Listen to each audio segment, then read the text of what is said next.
আসসালামু আলাইকুম রহমতুল্লাহি ওবরকাতুহু। সম্মানিত দর্শক, ইরান এবং ইসরায়েলের যে যুদ্ধ, এটি এখন চূড়ান্ত যুদ্ধে রূপ নেয়ার পর্যায়ে। যদি আগামী ৪৮ ঘন্টার মধ্যে ইরান আবার আক্রমণ করে এবং ইসরায়েল আবার আক্রমণ করে, এটা একটা সর্বাত্মক যুদ্ধে রূপান্তরিত হবে। এবং এই যুদ্ধকে কেন্দ্র করে ধর্মীয় উন্মাদনা এবং পরাশক্তিগুলোর তাণ্ডব এবং পরমাণু যুদ্ধের যে ভয়াবহতা, এটি সারা বিশ্বকে গ্রাস করবে। এমনকি এই বিশ্বের যে অস্তিত্ব, সেই অস্তিত্ব নিয়ে টান পড়বে। এবং আমরা যদি আবার সেই প্রাগৈতিহাসিক যুগে ফিরে যাই, সেটা অস্বাভাবিক কিছু নয়। যখন ইউটিউবের মাধ্যমে কন্টেন্ট তৈরি শুরু করি, তখন নিয়মিত ৩-৪টি বিষয় নিয়ে আলোচনা করতাম। দেশের রাজনীতি, তার সঙ্গে সঙ্গে ধর্মীয় কিছু বিষয় নিয়ে আলোচনা করতাম, আর আন্তর্জাতিক বিষয় থাকতো। তখন মালয়েশিয়ার রাজনীতি, পাকিস্তান ইমরান খান কি করলেন, ইরানে কি হচ্ছে, এই সমস্ত বিষয় নিয়ে আমাদের যারা জনগণ, তাদের নিদারুণ আগ্রহ ছিল। আওয়ামী লীগ জমানাতে এই আগ্রহটা ছিল, কিন্তু এখন এই গত ১০ মাসে পুরো পরিবেশ এবং পরিস্থিতি এমন হয়ে গেছে যে আমাদের ঘাড়ের উপরে এত বেশি সমস্যা যে আমাদের সেই ইউক্রেন যুদ্ধ নিয়ে আলোচনা করারও ইচ্ছা হয় না, আর মানুষের শোনারও ইচ্ছা হয় না।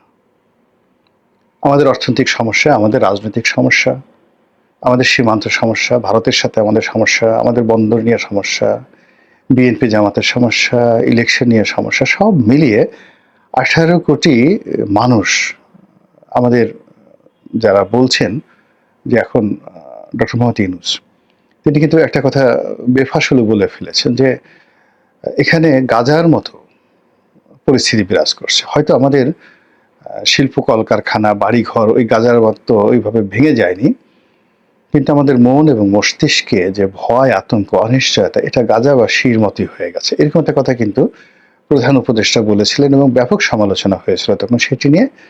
কিন্তু আপনি যার যার অবস্থান থেকে যদি চিন্তা করেন, তাহলে পরিস্থিতিটি কিন্তু ওইরকমই, অনেকটা ইয়ানফসি ইয়ানফসি। এর কারণ হলো এই মুহূর্তে বিশ্ব ধ্বংস হতে বসেছে, মুসলিম উম্মা ধ্বংস হতে বসেছে। ইসরায়েল নামক রাষ্ট্রটি বিলীন হয়ে যেতে পারে, মানচিত্র থেকে একেবারে যাকে বলা হয় এটা বিলুপ্ত হয়ে যেতে পারে। একইভাবে পৃথিবীতে যে শিয়াবাদ রয়েছে, শিয়াইজম, তো সেই শিয়া ইজমটি একেবারে কবর রচিত হতে পারে এই প্রথম, যেটি সেই কারবালার ঘটনার পরে কেউ কখনো পারেনি। সেটি এই মুহূর্তে এক্সট্রিম একটা পর্যায়ে চলে গেছে। এবং ইরান নামক যে রাষ্ট্রটি, যেটি আলেকজান্ডার দখল করেছিলেন, আক্রমণ করেছেন, কিন্তু রাখতে পারেননি, যেটি হালাকু খান দখল করেছেন কিন্তু রাখতে পারেননি, এভাবে বহু মানুষ, বহু বিজেতা এবং অনেক বড় বড় মানুষ ইরানের ধারের কাছেও যেতে পারেননি, সাহস পাননি। ইউরোপের কোনো অন্য কেউ লোক বা এশিয়ার অন্য কোনো বিজেতা।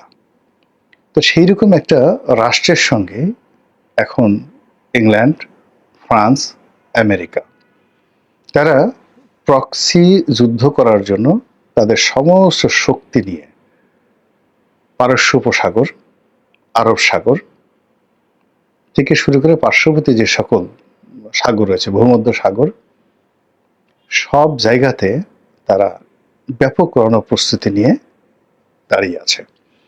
এবং তাদের পক্ষে প্রক্সি যুদ্ধ করার জন্য যে সকল বেজ রয়েছে পুরো মধ্যপ্রাচ্যে, তুরস্কে, কাতারে, জর্ডানে, ইরাকে, সৌদি আরবে, কুয়েতে, এবং সবগুলো যে আমেরিকান বেজ এবং পশ্চিমা মিত্রশক্তিদের বেজগুলো সর্বোচ্চ সতর্কতা নিয়ে ইসরায়েলের পাশে দাঁড়ানোর জন্য রেডি হয়ে আছে। অন্যদিকে মুসলমান বিশ্ব দাঁড়ানোর মতো হিম্মত আসলে কারণে মাত্র পাকিস্তান ঘোষণা করেছে যে তারা ইরানের পাশে আছে। এর বাইরে চীন, রাশিয়া, উত্তর কোরিয়া তারা সরাসরি এখানে ইরানের পক্ষে থাকার জন্য প্রত্যয় দেখাচ্ছে। দ্বিতীয়ত, গত 2 রাতে অর্থাৎ আজকে 15 তারিখে মে মাসের জুন মাসের 15 তারিখে আমি এই কাজ ভিডিওটা করছি। এর আগে পরপর 2 রাতে ইরান যে আক্রমণ করেছে, আমরা প্রকৃত ঘটনা আসলে ওয়েস্টার্ন মিডিয়া কিভাবে দেখাচ্ছে সেটাও বুঝতে পারছি না। এখানে আমরা চীনের কতগুলো গণমাধ্যম, ইরানের গণমাধ্যম এবং আমাদের বাংলাদেশের যে গণমাধ্যম তাদের যে বক্তব্য, সেই বক্তব্যে এগুলো প্রো ইরান, ইরান যা কিছু করছে সেটাকে খুব বড় করে দেখানো হচ্ছে। তারা জেরুজালেম শেষ করে দিয়েছে, তাদের যে বন্দর নগরী হাইফা সেটা শেষ করে দিয়েছে, এবং সেখানে যে বিদেশি ইনভেস্টমেন্ট ছিল, সেখানকার যে বিমানবন্দর জেরুজালেম, তারপর শেষে তেল আবিব, এরপর হাইফা, এখানকার যে সামরিক স্থাপনা, বিমানবন্দর, নৌবন্দর সবকিছু তছনছ করে দিয়েছে ইরান। এই ধরনের কথা আমরা বাংলাদেশে বসে দেখছি, শুনছি এবং আলহামদুলিল্লাহ বলছি, এবং আমরা ইরানের বিজয় কামনা করছি। একই সঙ্গে আমাদের দেশের কিছু মোল্লা আছেন যারা শিয়াদের বিরুদ্ধে, সুন্নি মোল্লা, তো তারা আবার ইসরায়েলের পক্ষ অবলম্বন করছে। তারা বলার চেষ্টা করছে যে এখানে ইসরায়েলের কোনো দোষ নেই, এই পুরো যে অপকর্মটি শিয়া নেতৃত্বের কারণেই হচ্ছে, এবং তাদের প্রতি আল্লাহর গজব, তারা এই কাজ করেছে। এই ধরনের বক্তব্য কিন্তু আমাদের বাংলাদেশে বসে দেয়া হচ্ছে। মধ্যপ্রাচ্য পুরো যে রাজনৈতিক চিত্র, সেই রাজনৈতিক চিত্রে এমন একটা সংকট তৈরি হয়েছে। ইরানের পরে ইরাক, তো ইরাকের পর হলো লিবিয়া না, ইরাকের পর কুয়েতের পর মিশরের পর জর্ডান। এই কয়টি দেশে এই যুদ্ধের ফলে এই সকল রাষ্ট্রের মানচিত্র বদল হওয়ার মতো উপায় হয়ে গেছে। এর কারণ হলো এখানে এরা সবাই আমেরিকার টাকায় চলে, আমেরিকার তাবেদার, ডাইরেক্ট সরাসরি। এর বাইরে সেমি যাকে বলা হয় তাবেদার হিসেবে সৌদি আরব, সংযুক্ত আরব আমিরাত এবং কাতার তারা রয়েছে। এর বাইরে ইরানি প্রক্সি ওয়ার চালানোর জন্য ইরানের যে সকল ভূমি, বিশেষ করে সিরিয়া, ইয়ামেন, এরপরে লেবানন, তার সঙ্গে সঙ্গে পশ্চিম তীর, গাজা, এখানে ইরানের ব্যাপক উপস্থিতি আছে প্রক্সি যুদ্ধ চালানোর জন্য। এবং একই সঙ্গে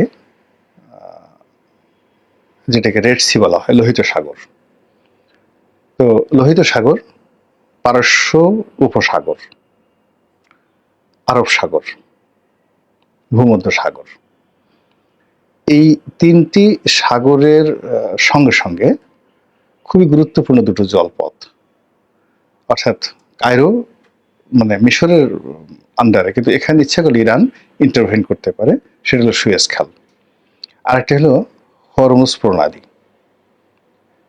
অত্যন্ত অত্যন্ত গুরুত্বপূর্ণ, যেটি ইরান ইন্টারভেন করতে পারে। এবং এই 2টো জায়গাতে যদি ইরান খুব সহজেই তাদের কর্তৃত্ব দেখাতে পারে, শক্তিমত্তা দেখাতে পারে, তাহলে পুরো ইউরোপের যুদ্ধ করা ছাড়া কোনো উপায় থাকবে না।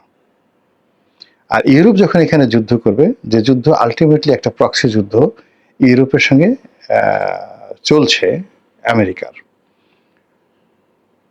এবং আরেকটি প্রক্সি যুদ্ধ চলছে রাশিয়াতে ইউক্রেনকে কেন্দ্র করে, অর্থাৎ ইউক্রেনকে এখানে ডবল কাজ হয়ে যাবে। অর্থাৎ ইউক্রেনকে কেন্দ্র করে আমেরিকা এবং ইউরোপ এখন বিপরীত অ্যাঙ্গেলে চলে এসেছে। আবার মধ্যপ্রাচ্যের ইসরায়েলকে কেন্দ্র করে ইউরোপ এবং আমেরিকা এখন একই বৃত্তে, একই প্ল্যাটফর্মে কাজ করার চেষ্টা করছে। আর এর ফলে কি হলো, রাশিয়া এবং ইউক্রেনের মধ্যে যে সমস্যা রয়েছে, সেই সমস্যাটা দেখবেন যে অটোমেটিক সমাধান হয়ে পুরো ইউক্রেন এবং রাশিয়া ইরানের পক্ষে চলে আসতে বাধ্য হবে। এই যে একটা রাজনৈতিক টার্মাইল, একটা যুদ্ধ পরিস্থিতি, একটা কমপ্লেক্স পরিস্থিতি। আমি এটা দ্বিতীয় বিশ্বযুদ্ধ বা প্রথম বিশ্বযুদ্ধ ঠিক এতটা ব্যাপক দেখিনি। এবং এই যুদ্ধের যে উত্তাপ, এটা ইজিলি চীন, Bharat, Singapore, Indonesia, Malaysia, Pakistan, Bangladesh, আমরাও এর থেকে রক্ষা পাবো না। যেটা দ্বিতীয় বিশ্বযুদ্ধে, প্রথম বিশ্বযুদ্ধে এই ঘটনা ঘটেনি, খুব সীমিত আকারে। প্রথম মহাযুদ্ধের তাপ্তে দিকে আসেই নেই, খুব অল্প। এখান থেকে লোকজন যুদ্ধ করতে গেছে, কাজী নজরুল থেকে শুরু করে অনেকেই ওই ফ্রন্টে যুদ্ধ করে গেছেন। অনেকে তুরস্কের পক্ষে, অনেকে ইংরেজদের পক্ষে। আর দ্বিতীয় বিশ্বযুদ্ধ, সেখানে মায়ানমার, সিঙ্গাপুর, এই অঞ্চল পর্যন্ত কিছু যাকে বলা হয় কর্মকাণ্ড চলেছে, জাপানি আর্মি আর ব্রিটিশ আর্মি, এর বাইরে তেমন কিছু হয়নি। যা হোক, কিন্তু এইবার যদি এই যুদ্ধটা শুরু হয়ে যায় ব্যাপক আকারে, জাস্ট 15 দিনের মধ্যে আমাদের এই পাক ভারত উপমহাদেশের পুরো যে ক্ষোভ বিক্ষোভ যুদ্ধ, এটি মারাত্মক আকার ধারণ করবে। এবং 2026 আমাদের জন্য দুর্ভিক্ষ, আমাদের জন্য দুর্ভাগ্য, এরকম নানা রকম আশঙ্কা কিন্তু আমাদেরকে তাড়া করছে, প্রাকৃতিক দুর্যোগ থেকে সবকিছু। তো এরই মধ্যে যারা ধর্মবিশ্বাসী, তাদের মধ্যে দুটো গ্রুপ আছে, যারা ইহুদি জাতি। তা আমরা যেভাবে দাজ্জালকে মনে করি যে আমাদের শত্রু, মুসলমানদের শত্রু, পৃথিবীর শত্রু, একচোখা দাজ্জাল, কিন্তু ইসরায়েলিরা বা ইহুদিরা মনে করে দাজ্জাল তাদের ত্রাণকর্তা। দাজ্জালের অধীনে তারা পৃথিবীতে একটা সাম্রাজ্য প্রতিষ্ঠা করবে। এবং এরকম একটা যুদ্ধ এখন যে ওয়ারটা চলছে, সেই ওয়ারে যদি ইরানের পরাজয় ঘটে এবং ইসরায়েলের প্রভুত্ব প্রতিষ্ঠিত হয়ে যায়, তাহলে আরো অনেক দিন পর্যন্ত দাজ্জালের রাজত্ব এই পৃথিবীকে কাঁপাবে, যেভাবে আল্লাহ রাসূল সাল্লাল্লাহু আলাইহি সাল্লাম বলে গেছেন। ইসরায়েলের হুকুমের বাইরে, কথার বাইরে কেউ যেতে পারবে না। এবং দাজ্জাল সম্পর্কে যে সকল কাল্পনিক কথাবার্তা বা যে ধরনের মিথ আর ম্যাথোলজি চালু রয়েছে, সে মানুষের চেহারা দেখে, মুখ দেখে তার মনের কথা বলে দিবে। আচ্ছা, এখন চিন্তা করেন আমাদের যে আর্টিফিশিয়াল ইন্টেলিজেন্স, এই আর্টিফিশিয়াল ইন্টেলিজেন্স কিংবা ধরেন ইসরায়েলের তৈরি ফেসবুক কিংবা অন্যান্য যে সকল এআই প্রযুক্তি রয়েছে, সে তো আপনার মুখ দেখে, আপনি মোবাইলে পাশে রাখেন, আপনার শব্দ শুনে, আপনার মুখ দেখে সঙ্গে সঙ্গে বলতে পারে আপনি কি চান। আপনি কি ইসলামিক ওয়াজ শুনতে চান না পর্নো ভিডিও চান, আপনি কোন ধরনের বিজ্ঞাপন চান, আপনি কি চান, সব আপনার সামনে হাজির করে দিচ্ছে। তো এটি কি দাজ্জাল নয়? দাজ্জাল তো এসে গেছে। এরপরে সে যে সকল আল্লাহ রাসূল বলে গেছেন যে আপনার মানুষের দেখে দেখে সবকিছু বলতে পারবে, এবং সে ইচ্ছা করলে যে কোনো মানুষকে তার প্রাণ দিয়ে দিতে পারবে, আর ইচ্ছা করলে যে কোনো মানে মৃত মানুষকে সে জীবিত করতে পারবে, জীবিত মানুষকে মুহূর্তের মধ্যে সে তার কথায় স্পট ডেথ ঘটিয়ে দিতে পারে। আপনি চিন্তা করুন যে প্রায় 2500 কিলোমিটার দূরত্ব, 2500 কিলোমিটার তেল আবিব থেকে তেহরান পর্যন্ত। তো তেহরানের শহরের একটা বিল্ডিং এর একটা অ্যাপার্টমেন্টে ধরুন সেখানকার সেনাবাহিনীর দ্বিতীয় গুরুত্বপূর্ণ ব্যক্তি, আমাদের দেশে যেভাবে সিজিএস বলি, তো এরকম সেনাবাহিনীর সেনাপ্রধানের পরে যে দ্বিতীয় গুরুত্বপূর্ণ ব্যক্তি সিজিএস, তো তিনি একটা অ্যাপার্টমেন্টে থাকেন।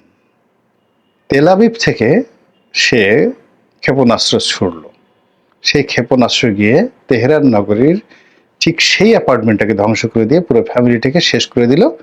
তাদের টার্গেট লক্ষ্যে অন্য কোনো অ্যাপার্টমেন্ট নষ্ট হলো না, ভাঙলো না।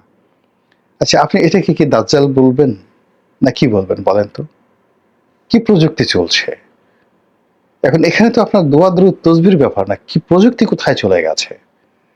কিংবা ইরান থেকে যে আক্রমণ পরিচালিত হচ্ছে, হাজার হাজার ক্ষেপণাস্ত্র, শত শত ক্ষেপণাস্ত্র পুরো সিস্টেমকে তছনছ করে দিয়ে, আকাশপথ পাড়ি দিয়ে যেভাবে এসে ইসরায়েলের উপর আক্রমণ চালিয়ে পুরো ইসরায়েলের সামরিক ঘাঁটি তছনছ করে দিচ্ছে, এটাকে আপনি ইমাম মাহাদির কারামত হিসেবে আপনি কিভাবে দেখবেন বলেন? যেভাবে ইমাম মাহাদির নেতৃত্বে সব ঐক্যবদ্ধ হবে, মুসলমান ঐক্যবদ্ধ হবে, যে যুদ্ধের কথা আছে, এটাকে 1400 বছর আগে বলে যে এটাকে একটা রূপক অর্থে ধরেন না, ধরার পর দেখেন তো মিলে যায় কিনা। এখন এই যে ইমাম মাহাদি ভার্সেস দাজ্জাল,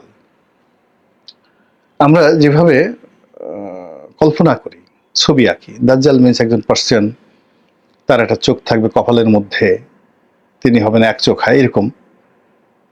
তো সেটাকে আপনি যদি একটা সময়, একটা প্রযুক্তি, একটা টাইম ফ্রেম, একটা ধ্বংসাত্মক যাকে বলা হয় কর্মকাণ্ড, সেই দিকে আপনি নিয়ে যান, এক গ্রুপ অফ পিপলে নিয়ে যান, দেখেন যে দাজ্জালের কর্মকাণ্ড শুরু হয়ে গেছে কিনা, দাজ্জালি অ্যাক্টিভিটিস।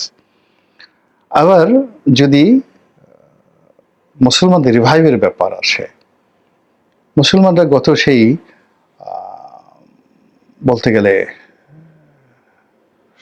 অষ্টাদশ শতাব্দী থেকে সারা পৃথিবীতে যেভাবে মার খাচ্ছে, সারা দুনিয়াতে মার খাচ্ছে, অষ্টাদশ শতাব্দী থেকে ইথিওপিয়াতে, আফ্রিকাতে, পুরো উত্তর আফ্রিকাতে, এরপর পুরো মধ্যপ্রাচ্যে, আমরা পাক ভারত উপমহাদেশে, এবং এখন পর্যন্ত আমরা শুধু মার খেয়ে যাচ্ছি। সেক্ষেত্রে ইরানের যে এই বিজয়টি একটা, আপনার কি মনে হয় নতুন একটা ইতিহাস তৈরি করবে না? ফলে কি হলো, আমাদের এই মুহূর্তে বাংলাদেশের যে চলমান সমস্যা, সেই সমস্যাটাকে একটা আলাদা জায়গাতে রাখেন, এটাকে খুব বড় করার দরকার নাই কিংবা খুব ছোট করার দরকার নেই। আর এরপরে আপনি একটু চলে যান সেই বৈশ্বিক সমস্যাতে, ইরান এবং ইসরায়েলের সমস্যাটাতে। যে সমস্যাটা যদি বিস্তার লাভ করে সমাধান না হয়, সেটা আমাদের এই যে বর্তমান যে আঞ্চলিক সমস্যা আছে, এই সমস্যাটাকে 100 গুণ বাড়িয়ে দেবে। আল্লাহ এই পৃথিবীকে ধ্বংস করবেন, কিয়ামত নাজিল হবে, এগুলো আল্লাহ বলে দিয়েছেন। তবুও আমরা জীবদ্দশায় সেই আমাদের সামনে কিয়ামত হোক, আমাদের সামনে দাজ্জাল আসুক, আপনারা চাইতে পারেন, আমি আসলে এগুলো চাই না। আমি সাধারণভাবে মরতে চাই, সাধারণভাবে আল্লাহর ক্ষমা চাই, আল্লাহর আশ্রয় চাই, শান্তিপূর্ণ একটা পৃথিবী দেখতে চাই। আল্লাহ আমাদের সবাইকে হেদায়েত দান করুন এবং হেফাজত করুন। আসসালামু আলাইকুম ওয়া রাহমাতুল্লাহি ওয়া বারাকাতুহু।